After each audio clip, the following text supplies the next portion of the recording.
জামাত যদি ফু দেয় উড়া যাবেন আপনারা। আপনি এত ক্ষমতাশালী কোনো কিছু হয়ে যান নাই। এই বিএনপির আমরা চিনি, বহুদিন থেকে চিনি, বয়স তো কম হইলো না। আপনাদের সেই শাসন আমল দেখছি, আপনাদের বিরোধী দল দেখছি, এবারও দেখবো ইনশাআল্লাহ, আল্লাহ যদি বাঁচায় রাখে। তো আপনারা কি শিখতে পারেন?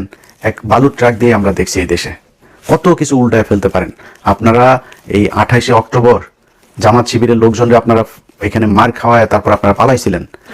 বিয়ের রাতে আমি নিজে বসা, এই ঘটনা তো আমার নিজের চোখে দেখা, আপনার শাপলা চত্বরের ঘটনায় খালেদা জিয়া নিজে ঘোষণা দিয়েছে যে সবাই নেমে আসো। এই আজকে চান্দা আব্বাস নামে নাই, তখনকার সাদেক হোসেন খোকা চান্দা আব্বাস, দুইটার মধ্যে ছিল গ্যাঞ্জাম। এই দুই গুতাগুতি করে এও নামে নাই ও নামে নাই, মাঝখান দিয়ে হেফাজতের লোকগুলো মার খেয়েছে। 28শে অক্টোবর 2006 জামাত শিবিরের লোকগুলো সেখানে মার খেয়েছে, ওদেরকে পিটিয়ে তারপরে লাশের উপরে নৃত্য করেছে আওয়ামী লীগ।